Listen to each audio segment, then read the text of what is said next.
lot of general topics that do relate to what this panel is about, actually, the shift, and how to handle that in your own personal life. And some of the things that you're being affected by, things like the changing in the way time is affecting our bodies, for example. So some of you may be having symptoms that relate to this, and we want to hear from you. Feel free to line up and share your experiences also.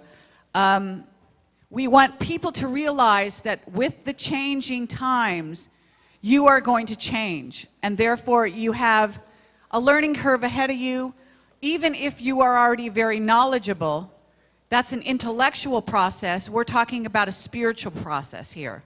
We're talking about an evolution of awareness that between you and the Creator, whoever that is for you, okay? And here we've got Jordan Maxwell is coming to join us in the panel. And basically, we've got a lovely, lovely panel here. We're very honored to have Jordan Maxwell with us. And I guess we should move these chairs forward, too. We have no choice because the podium is kind of in the way of the eyesight. So we'll sort of sit on the cliff here. This lovely person who's helping me with the chairs is Rebecca Jernigan. She is from the Midwest, and Camelot flew her out here on our own expense because she has been so valuable to us over the past year. And she's an intuitive psychic as well as a radio talk show host. She does a show called Journeys with Rebecca, and she has some very great insights, as well as just been a charming woman. We've had her on our radio show. For those of you who know that we do have a radio show. It's on American Freedom Radio. It's called Camelot, Project Camelot Whistleblower Radio is what we call it. And we're on Tuesdays and Thursdays, Pacific Standard Time at 11 a.m. to 1 p.m. Tuesdays and Thursdays, for those of you that want to join us. And we do have archives in case you had no idea we had a radio show and you'd like to listen to some previous shows, one of which was with Rich Dolan, who is, from what I understand, because I was traveling in Europe at the time, Bill interviewed on the radio, and we're actually going to do a Camelot interview, a formal one, with Rich Dolan while we're here this weekend, so that should be fascinating in and of itself. Of course, you know Alfred Weber, he was just here. So I think I've introduced everyone that's on the stage at the moment. And basically the subject matter is how you're being affected on the shift. And we want to hear from each person. It's changing personality. It can switch you. I hope Miriam is around. I'd like her to join us, but if she's not, we'll have to do without her. She has a lot to say in the subject. It's very interesting what's going on to people as we go through and enter into this huge time of change. So let's start from that end and talk to Jordan Maxwell about this. You've got a mic.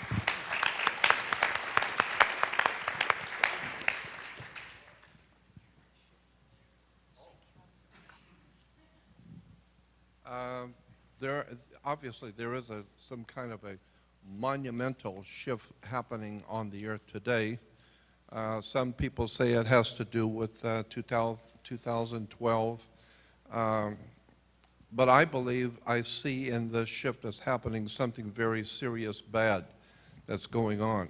I am beginning to see a mutation, I believe is the correct word, a mutation in the human spirit and in the human psyche, because people are being manipulated into falling into what has become known as political correctness. And political correctness is, in my opinion, purely Nazism, fascism, communism. And so, but people seem to give themselves over to this kind of thing because they don't have within themselves any spiritual grounding. People who are mature with their own spirit and their own grounding are not given to following the master and whatever the powers that be tell them to think. But I'm seeing in this country especially So many people in the population of America are quite willingly molding themselves to whatever their masters want them to believe and want them to think, and that's frightening because when, the whole concept of democracy is in fact the worst possible form of government you could possibly have. There is nothing worse than a democracy, because democracy means it's the will of the people. And if you can get a whole nation, if you can dumb down a whole nation so that educationally and academically the people don't think, they don't question anything, and yet you tell them how to vote, and you get 50 million people going to vote the way you told them to vote, well, that's a democratic election.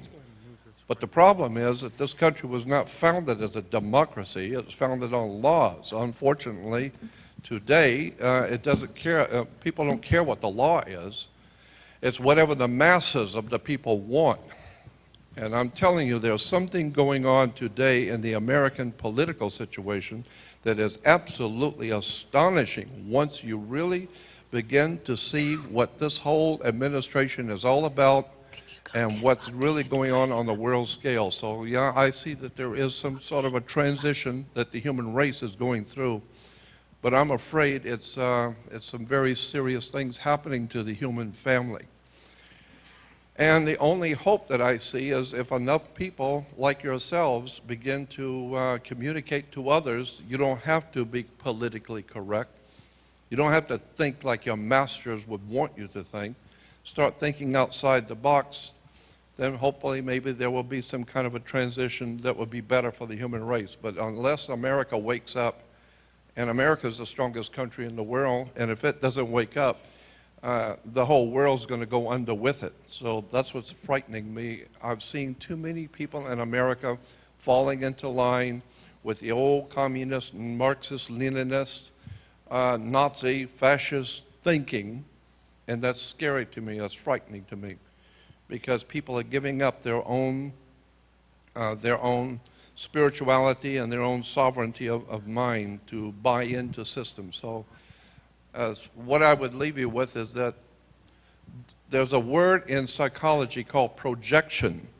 When people project their beliefs on you, or people project their ideas about what you should do and how you should think, do not let people project on you.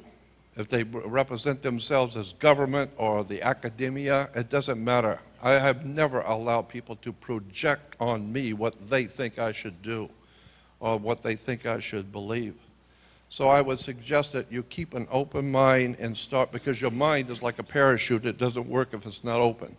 So keep an open mind and read and study and educate yourself, and to hell with this whole political correctness philosophy of the Nazis and the fascists of the world.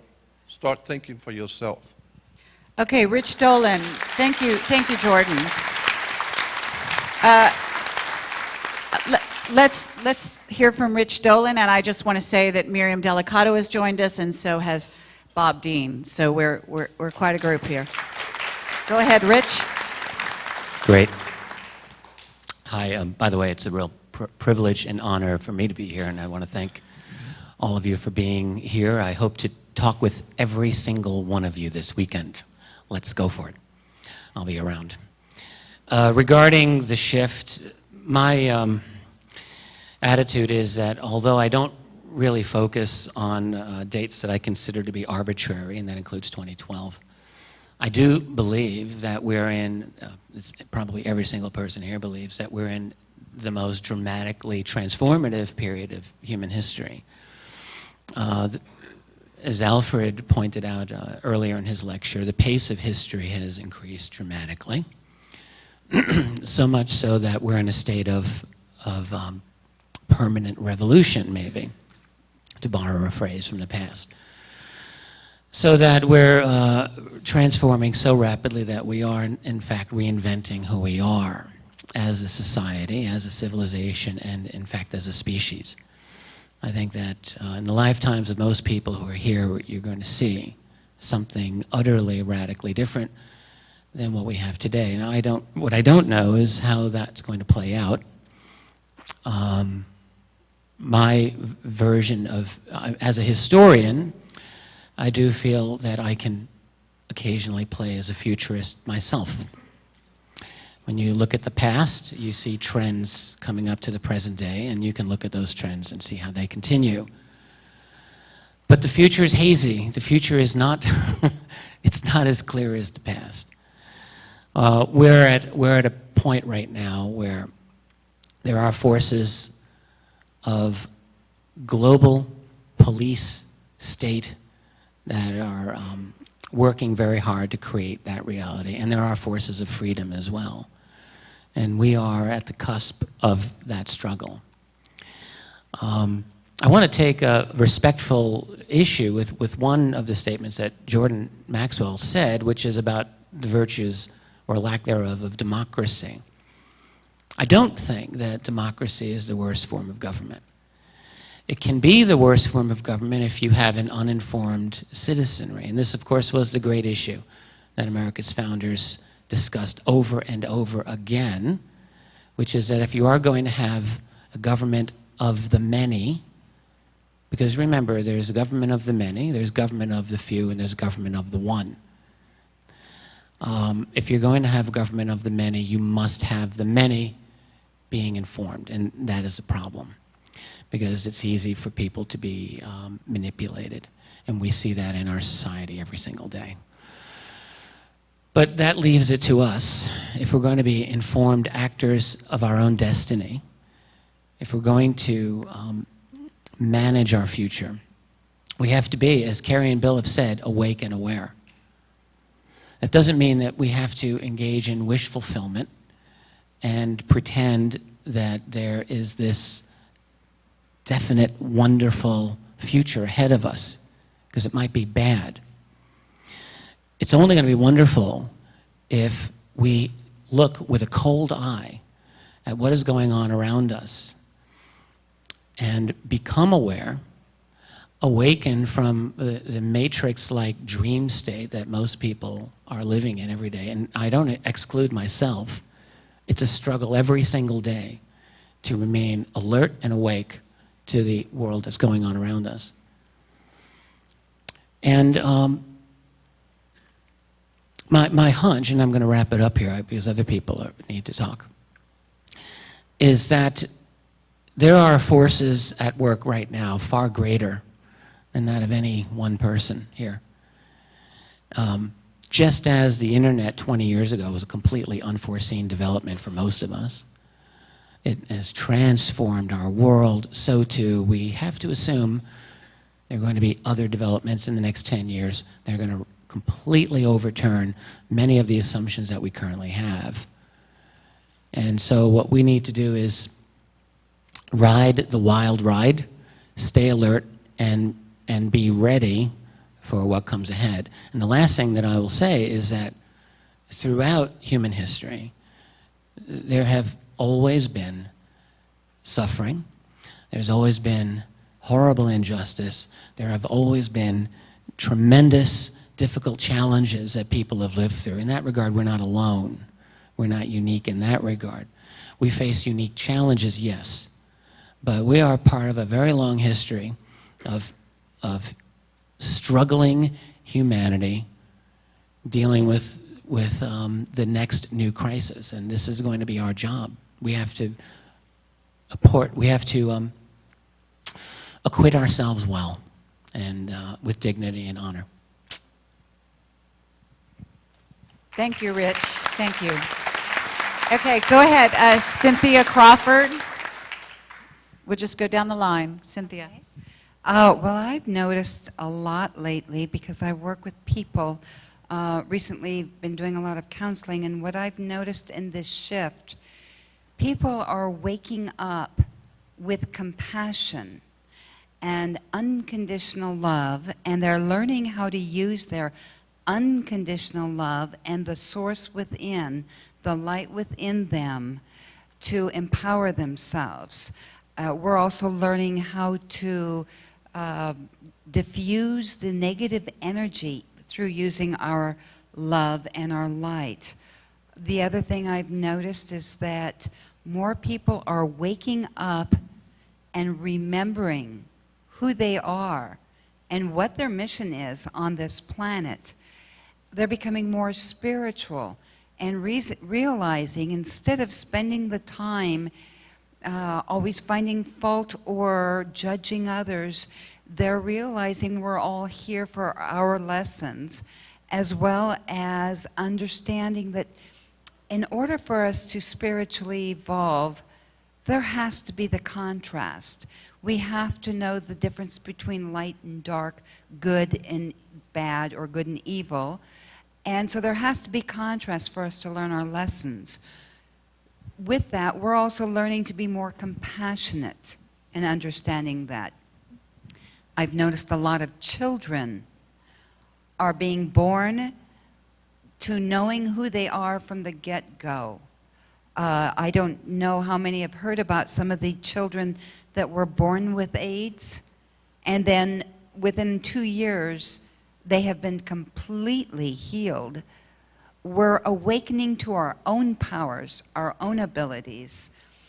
We're also taking a stand for what we believe is equality amongst all of us. We're no longer becoming the greedy, selfish people.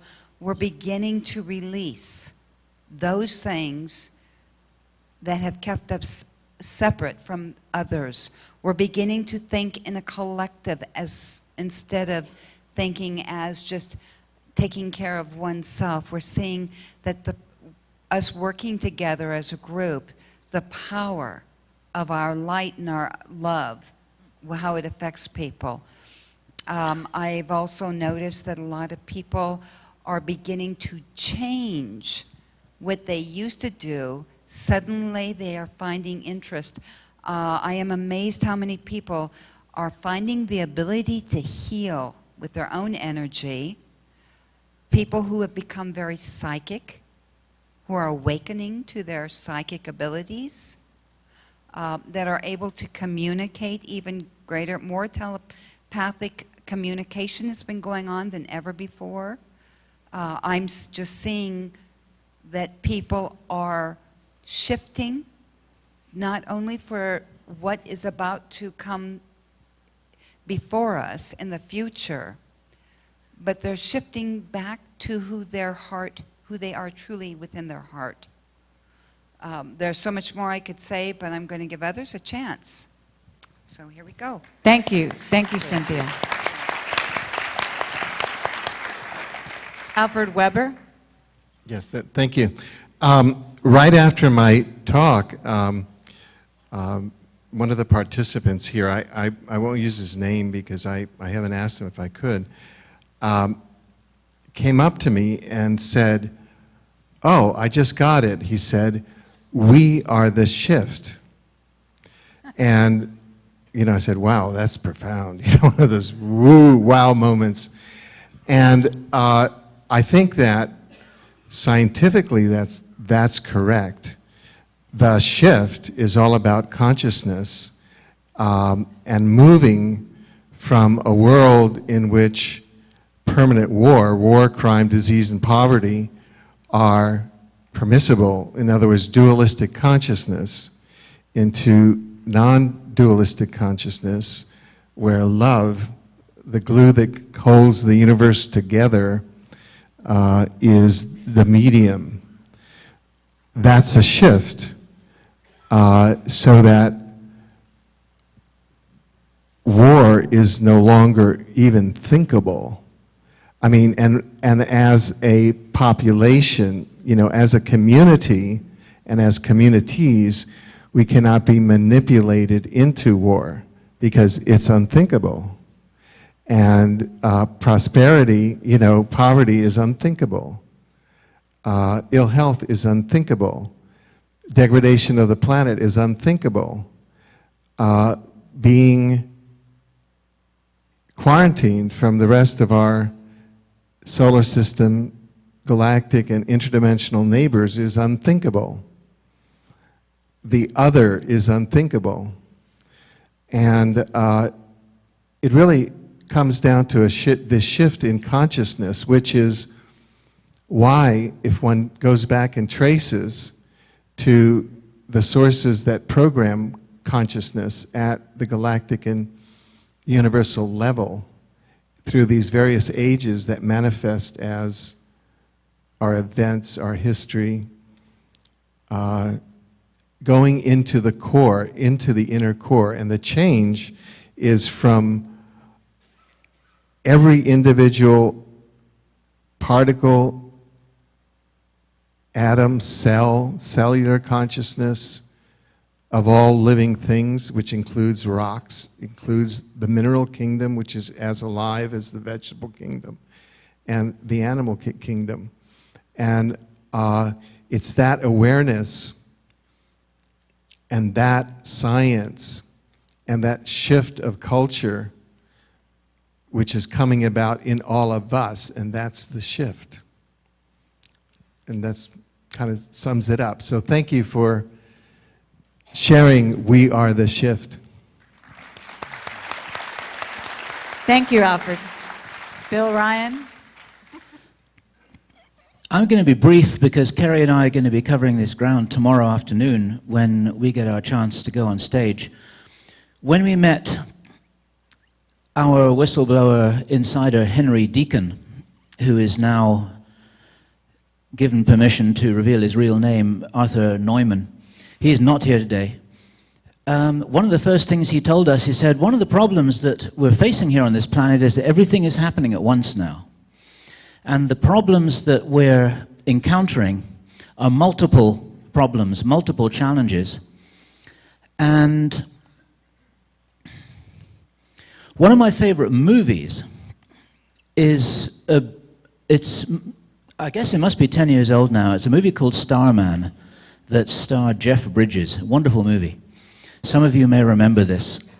And there's a scene towards the end of the movie when the Starman is sitting in a restaurant with all kinds of military vehicles outside, and he's talking to some guy from NASA or the intelligence agencies who's waited his whole life to talk to a Starman. And the Starman leans over the table and he says to this guy, he says, what is wonderful about the human race is that when things are at their worst, you are at your best.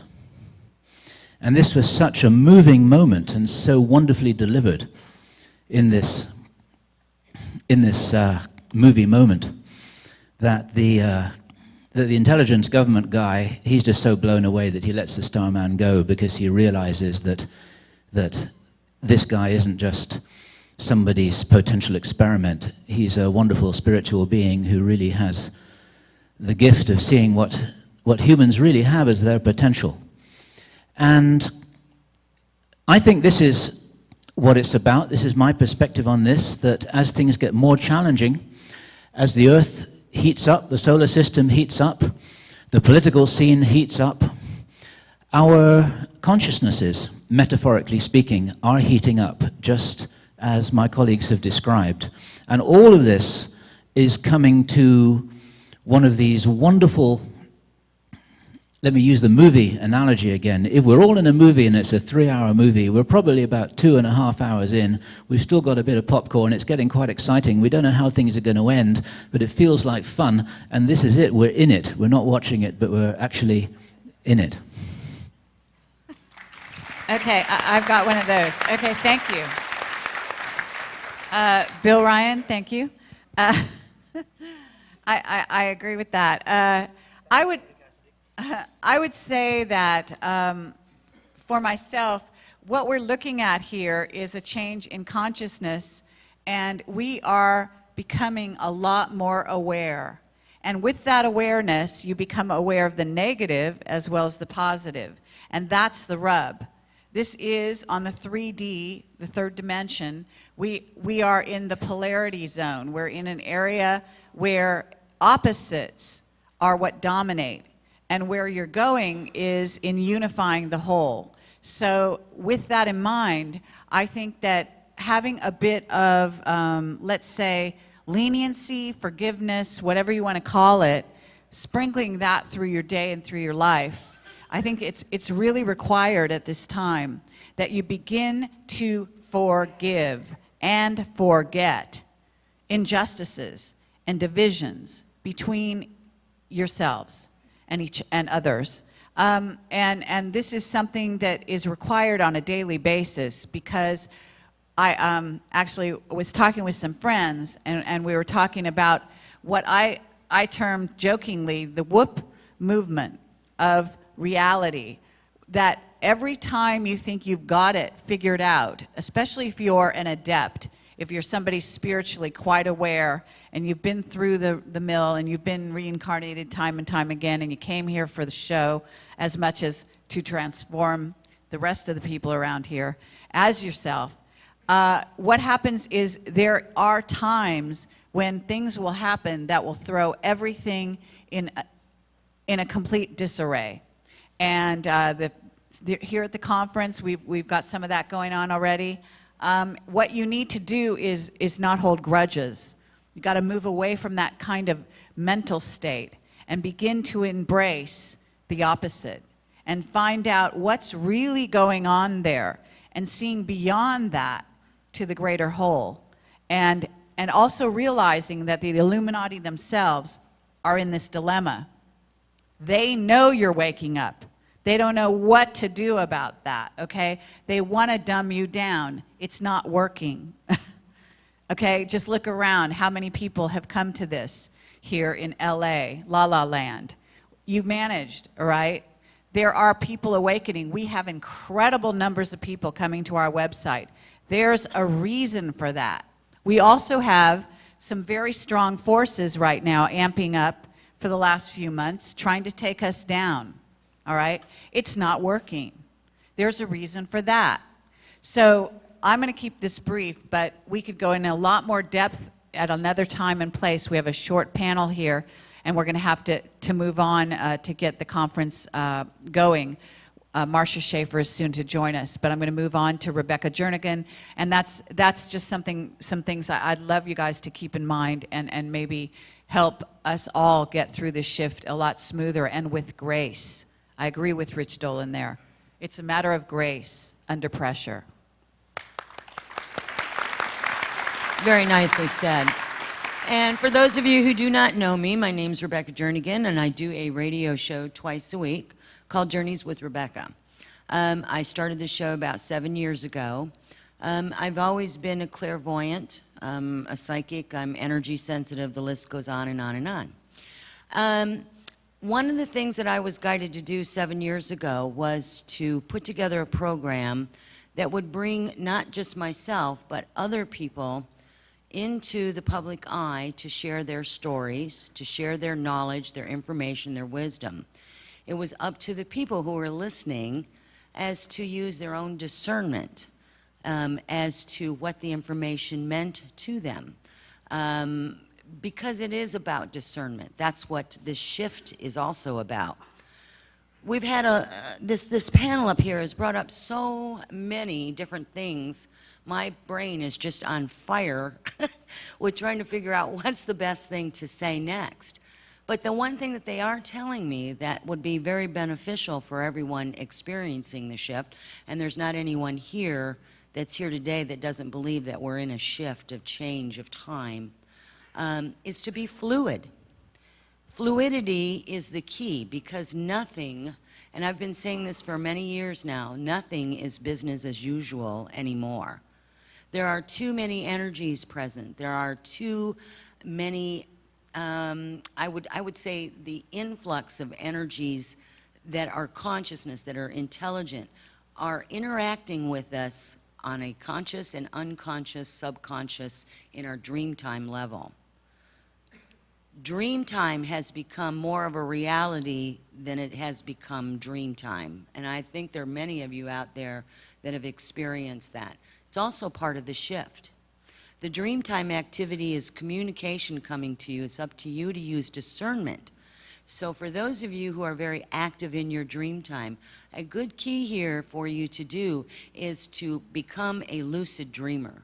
A lucid dreamer is somebody that can interact in your dream time so that you can start discerning who is interacting with you when you're not consciously awake. Very, very important for the shift. Not a fear thing here, it's an educational thing. lucid dreaming is a very powerful tool. So I recommend that highly. I also recommend we was talking about being fluid. It's also about finding your authentic self. All of you out here and all of us up here are listening to each other and to listening to you, and you're listening to us, and you're all trying to figure out who you are. We all are. We're all still doing that. There isn't any of us here that aren't still trying to figure out what we're actually doing. We just know we're doing it. You guys are doing it by sitting here. Being in your authentic self is one of the most powerful tools that you can use, much like a couple people up here were just talking about. Whether we're talking in politics, we're talking in spiritual work, it doesn't really matter. Authentic self. So somebody come up to you and say, you know what, gee, that stuff that you talk about over there, that UFO stuff, that's just crazy. And you know, a lot of times people will go, and they be quiet. Don't be quiet anymore. Say, well, you know, it works for me. You don't have to get negative. You don't have to get defensive. You can just say it works for me. Much like what Carrie was talking about. We just have to find our authentic self. Be part of the shift. Be part of the shift by being fluid. Because what works today, folks, may not work even later today. That's how quickly it will change. And the less you are rooted into some kind of reality that it has to go A, B, C, D, the easier it is for you. Thank you. Thank you, Rebecca. Okay, fine. George Green. We're going to take Bob Dean last for some reason. Bill would like us to do that. But that's because he's our elder statesman. And so, George Green, go ahead. The message that I have, everybody should stay in the observer mode of this huge play. The observer mode is the indication you recognize the play is going on. Don't buy into the drama. Discern it for yourself. Take on your responsibility for understanding, as we said, and discernment. But observer mode is the key with all the chaos around, and it's going to be very hard to do that. My suggestion is to get with other peoples of like minds to support each other, because that's going to be the key in the days ahead as we get instructions. You agree? I agree. Well, I'm going to pass it on. Thank you, George Green. Thank you.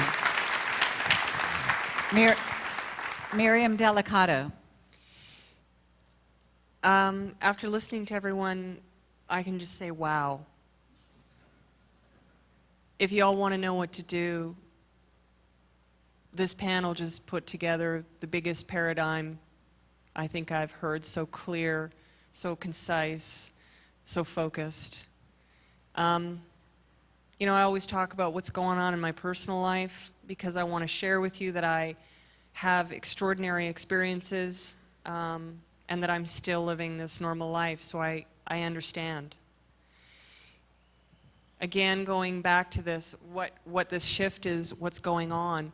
There's this time that we're moving into that's really confusing, and so absolutely education is one of the key factors in that. But when things get really rough and the people around you are breaking down and your world is changing faster than you can keep up, which recently happened to me, I went back to a list that was given to me by these ETs, and it kind of pulled me back out of it with a little help from Carrie and Bill in their support. But they said, do not allow yourself to be distracted. And what they mean by that is focus on educating yourself. Don't be distracted by, as it was just stated, to allow people to judge you and you fall back into being quiet. Stay focused on who you are within yourself.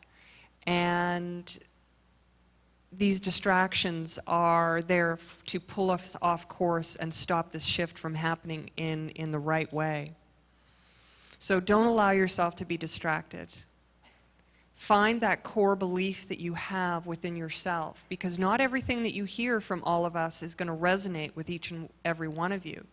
So take what it is that you're hearing and hold that as your belief.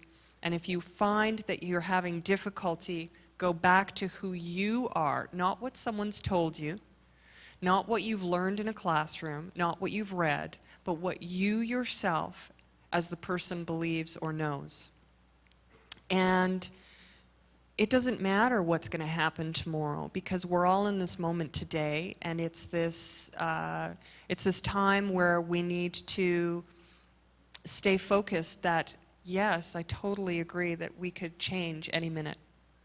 And I'm kind of bouncing back to that because I think that out of all of the statements that were just made, that I'm just, wow, that was incredible. And Curie saying forgiveness, because if we can't forgive each other and if we can't work together without that ego that I was talking about, we are not going to get through this. So stay focused on your path.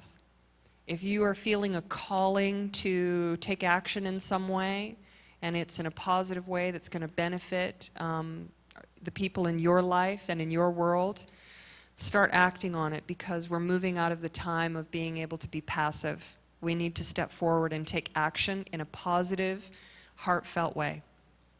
Thank you. Thank you, Miriam. Well said. Bob Dean, and I'm afraid we're going to have to wrap this up right after Bob, but I would have loved to had a conversation, get some people up here to ask questions, to talk themselves about their experiences. If there's more time in the body of the conference today and tomorrow, we will do that. Bob, go ahead. I have to go to the men's room. I'm sorry.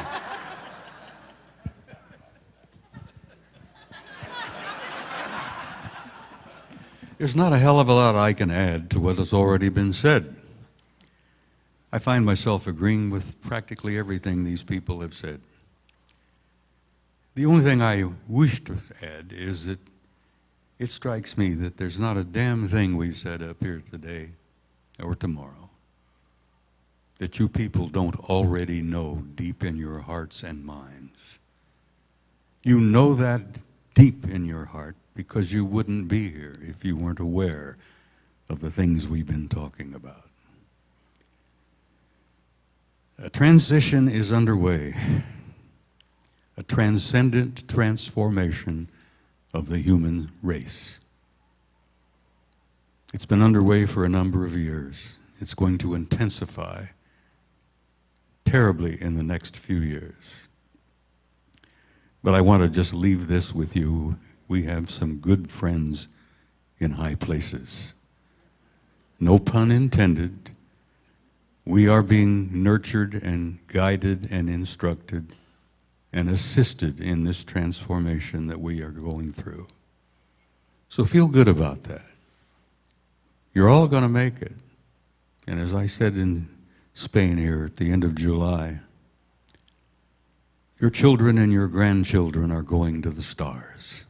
Don't you ever doubt that. And I feel nothing but hope for the future of the human race. And I can't say too much because then I'll get into my presentation, which I'm supposed to give in another 2 hours. So thank you all.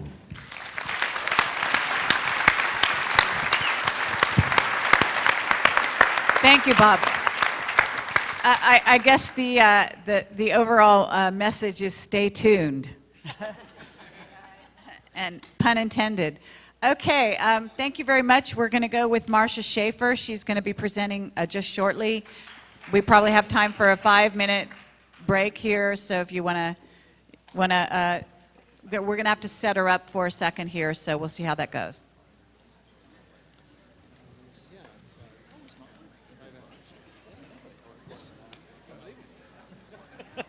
I thought it was about 2:30. Okay. Hey, that was fun. Yes, you did. That was surprisingly effective, actually. Anytime, whenever we see each other, just grab me. It's just going to be very important. Grab? I'll just grab you. I get to grab you. Grab?